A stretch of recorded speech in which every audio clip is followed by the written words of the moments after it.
علی علی حق ہے علی حق ہے علی حق ہے علی علی جدھر حق ہے ادھر مولا جدھر حق ہے ادھر مولا جدھر مولا ادھر حق ہے۔ امام علیہ السلام سے عددی برکت کو حاصل کرنے کے لیے میں نے 9 حدیثیں لکھ لی اپنے پاس. یہ 9 حدیثیں میں نے منتخب کی ہیں 166 حدیثوں سے. ظاہر ہے امام علیہ السلام کا تو ہر کلام ہی نور ہے. تو منتخب کرنے کی کیا وجہ تھی؟ منتخب کرنے کی وجہ یہ تھی کہ جو مجھے سمجھ میں آیا، میری چھوٹی عقل میں جو بات آئی کہ شاید یہ میں بات پہنچاؤں تو مفید ہو سکے. ورنہ امام علیہ السلام کا کلام سارا ہی کلام نور ہے. کبھی کوئی ایسی بات ہوتی ہے کہ آپ یہ سمجھتے ہیں کہ آپ اپنی سوسائٹی میں زیادہ کنیکٹ اور ریلیٹ کر پاتے ہیں جس سے. امام علیہ السلام نے فرمایا ہے اللہ کی طرف دل سے نیت کرنا یہ اعضاء و جوارح کو تھکانے سے زیادہ رساتر اور افضل ہے. پہلی حدیث، دل سے اللہ کی طرف آگے بڑھیں، ہاں فقط ریچولز میں نہیں. اٹھتے بیٹھتے بہت سے لوگ ہیں، صحیح معرفت کے ساتھ آگے بڑھیں، علم کے ساتھ آگے بڑھیں، نیت کے ساتھ صحیح آگے بڑھیں. کبھی ہم بہت لمبے لمبے اعمال کرتے ہیں. آج ایک پیرنٹنگ سیشن ہو رہا تھا پی ایس پی مدرسے میں، تو اس میں نے اس بات کو عرض کیا کہ گھر عبادت کا مقام ہے اور ریاضت کا مقام ہے. گھر عبادت خانہ ہے. مولانا صاحب عبادت تو مسجد یا امام بارگاہ میں ہوتی ہے، گھر میں کیا عبادت ہوگی؟ گھر میں وہ عبادتیں ہو سکتی ہیں. حضور مکرم نے فرمایا کہ اپنے اہل و عیال کے ساتھ کچھ دیر کے لیے بیٹھنا صمیمیت کے ساتھ، جھگڑا کرتے ہوئے نہیں، صمیمیت کے ساتھ، یہ میری مسجد میں پورے سال کے اعتکاف سے افضل ہے. عبادت ہو گئی یا نہیں ہو گئی؟ عبادت ہو گئی یا نہیں ہو گئی؟ ہو گئی عبادت. گھر ہے معبد، عبادت خانہ ہے. ہاں بات واضح. ایک خاتون کا اپنے شوہر کے لیے کوزہ آب دینا، حدیث سنا رہا ہوں، اس پر آپ کو سبحان اللہ تو کہنا چاہیے، آپ کو پانی مل رہا ہے.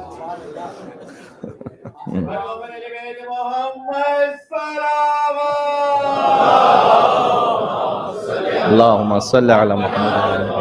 بظاہر اس قبیل کی طرف امام علیہ السلام نے اشارہ کیا کہ خاتون یعنی اسے گھر میں شوہر کی طرف توجہ ہے، اسے ایک احساس ہے، لہٰذا پانی کو فراہم کرنا اس خاتون کی اس 1 سال کی عبادت سے افضل ہے کہ جس میں سال میں روزانہ اس نے روزہ رکھا ہو اور رات میں ہر رات عبادت کی ہو. 1 گلاس پانی. کوئی کہے کہ مولانا یہ اتنے چھوٹے چھوٹے عمل پہ اتنے بڑے بڑے ثواب، یہ سمجھ میں نہیں آ رہے، اس کی حدیث صحیح ہے، سند صحیح ہے، سند صحیح نہیں ہے. اطمینان رکھیں کہ اس قبیل کی بہت ساری احادیث کی سند صحیح بھی ہے، اور جن کے لیے سند نہیں لکھی ہوئی وہ تواتر معنوی تک پہنچے ہوئے، یعنی اتنی کثرت کے ساتھ حدیثیں ہیں کہ انسان کو یقین ہو جاتا. دوسرا یہ کہ اہل بیت علیہ السلام قیامت تک کے حالات کو جانتے تھے. وہ جانتے ہیں کہ شیطان کا سب سے بڑا حربہ یہ ہے کہ مومن کے گھر کو خراب کر دو. جہاں گھر ٹوٹے گا وہاں شیطان نے اس قلعے کو فتح کر لی. گھر امام زمانہ علیہ السلام کی ولایت کی پرورش بچوں میں جو ہو سکے اس کا مرکز ہے، اس کا مرکز ہے. وہ تربیت اولاد کے لیے جو اہم ترین بات یہ وہ یہ ہے کہ سب سے پہلے تو ہسبینڈ اینڈ وائف ان کی آپس میں صمیمیت کیا، ان کا اخلاق کیسا ہے. تھوڑا سا اس میں صبر کرنے کی ضرورت ہوتی. علامہ طباطبائی سے کسی نے پوچھا تھا کہ مجھے کوئی وظیفہ تعلیم فرمائیے. انہوں نے کہا شادی شدہ ہو یا غیر شادی شدہ. کیا مطلب ہے؟ شادی شدہ کے لیے اور وظیفہ ہے، غیر شادی شدہ کے لیے اور وظیفہ ہے. کہا بالکل، شادی شدہ کا وظیفہ اور ہے، غیر شادی شدہ کا وظیفہ اور ہے. کہا شادی شدہ ہوں. کہا گھر میں صبر کرو، اخلاق اچھا رکھو، یہ وظیفہ ہے تمہارا، یہ ریاضت ہے تمہاری. سبحان اللہ. ایک سانس کبھی لینا فوراً ریئیکٹ نہ کرے. کہتے ہیں کہ ایک ریپٹائل برین ہوتا ہے کہ جو ہمارے پیچھے ہوتا ہے، جو جانوروں میں بھی ہے. وہ چپکلی میں ہے، مینڈک میں ہے، کتے میں ہے، گدھے میں ہے، گھوڑے میں، سب میں ہے. وہ ایک یہ ہیومن برین ہے کہ جو یہاں پر ہے. یہاں سے یہاں تک جو سسٹم ہے وہ کوارٹر سیکنڈ پر ہے، بائنری سسٹم ہے. آپ نے کسی کو سلام کیا، اس نے جواب نہیں دیا. یہ جو دماغ ہے نا، اب ایسی کتنے ایسی یہ اتنا بدتمیز آدمی ہے، یہ دماغ یہ کہتا ہے. ایک ٹھنڈی سانس لیا، اللہ تعالیٰ نے یہ شعور والا دماغ رکھا. تم اشرف مخلوقات ہو، تم جانور تھوڑی ہو. شاید کوئی وجہ ہوگی. تو خیریت، آپ خیر و عافیت سے ہیں. خود بخود مزاج بدل گئے. یہ ہے گھر عبادت کا مقام. سبحان اللہ. اللہ کی طرف دل سے نیت کرنا اعضاء و جوارح کو تھکانے سے زیادہ افضل ہے. امام محمد تقی الجواد علیہ السلام. بات واضح ہو رہی ہے. اسی لیے شاید میرے لیے مشکل ہے کہ میں 40 حدیثیں ایک ساتھ کسی مجلس میں پڑھ سکوں، اگر ایک ایک حدیث کے لیے میں اتنا گفتگو کرتا رہوں. لیکن یہ اہم باتیں. امام علیہ السلام نے کہا ہاں ایک موقع اور بھی ہے. پھر فرمایا کہ جب ایک مرتبہ اللہ کی قضا آ جاتی ہے تو فضا تنگ ہو جاتی ہے، پھر کہیں سے چھٹکارا نہیں ہے. یہ امام محمد تقی علیہ السلام کہہ رہے ہیں. تیسری حدیث سناتا ہوں، اس کا بھی بہت گہرا اثر ہے. فرمایا دیکھو انسانوں کے سامنے اللہ کے دوست اور تنہائیوں میں اللہ کے دشمن بن کے نہیں رہو.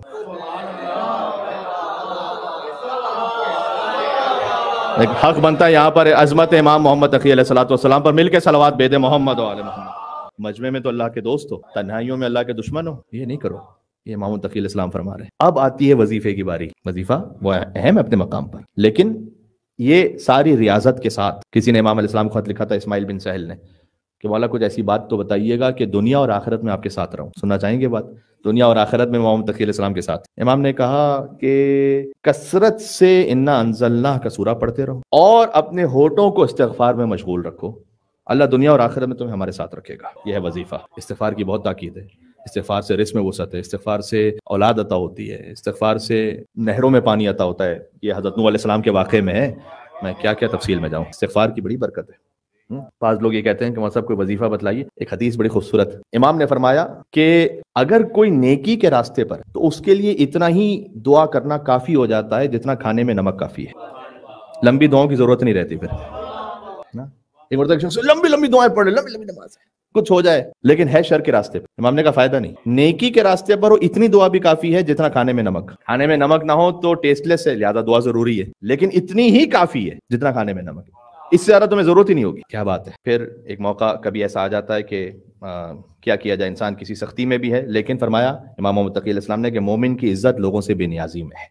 بے نیاز رہے لوگوں سے. سبحان اللہ. لیکن اتنا یاد رکھیں, یہ میں امام محمد تقی علیہ السلام کا کلام پڑھا ہوں تسلسل سے.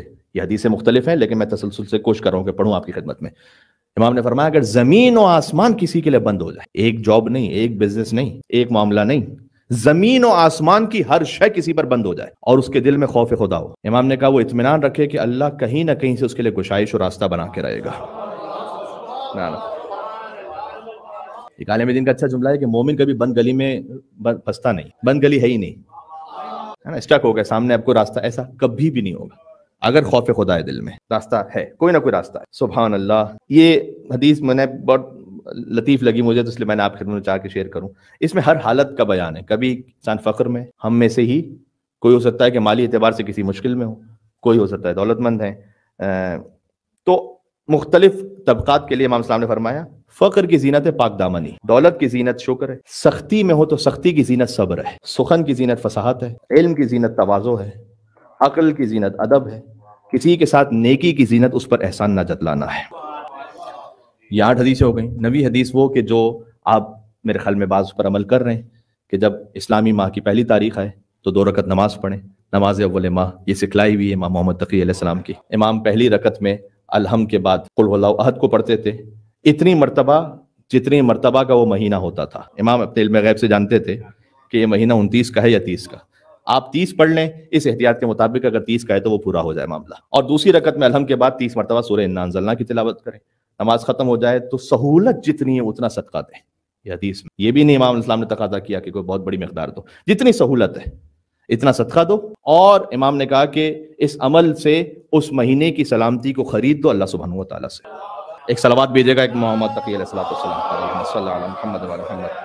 بات مکمل ہو گئی. یہ جو نماز ہے اس کا اثر میں نے خود دیکھا ہے اور آپ نے بھی دیکھا ہو, واقعاً میریکل ہے. یعنی کبھی ایسا ہوتا ہے کہ انسان آگے اس کو محسوس ہو رہا ہوتا ہے کہ اب کچھ ٹائم ایسا آنے والا ہے جو بڑا سخت. کبھی آپ کو اپنی فیملی لائف کے لیے ایسا لگ رہا ہے, آپ کے پروفیشنل لائف کے لیے ایسا لگ رہا ہے, کسی معاملے کا ایسا لگ رہا ہے آپ کو کہ آگے آنے والا وقت تھوڑا سا سخت ہے. اسلامی مہینے کے پہلے دن یہ نماز پڑھ کے دیکھیں, پورا مہینہ ایسے گزر جائے گا اتنی راحت و سکون کے ساتھ کہ آپ سوچ نہیں سکتے. یہ کر کے دیکھیں آپ. یہ 2 رکعت نماز پڑھیں, اس کے بعد صدقہ دیں اتنا کہ جتنا آپ کے لیے سہولت ہے. $10 $20 $50 $100 آپ کی مرضی ہے, جتنا آپ کے لیے سہولت. سبحان اللہ. امام علیہ السلام صغیر السن ہیں لیکن رفیع القدر ہیں. امام اپنے بابا کے لیے کوثر ہیں, اپنے شیعوں کے لیے بابرکت ہیں. ان سے زیادہ بابرکت امام شیعوں کے لیے ہے نہیں. یہ امام علیہ السلام نے خود فرمایا. اور آج ان کی شب شہادت ہے. کاظمین میں امام علیہ السلام مدفون ہیں. اپنے دادا کے پہلو میں امام کو دفن کیا گیا. آج پرسہ دینا ہے امام رضا علیہ السلام کو بھی, اور پرسہ دینا ہے امام ہادی علیہ السلام کو بھی. علی علی حق ہے, علی حق ہے, علی حق ہے, علی علی جدھر حق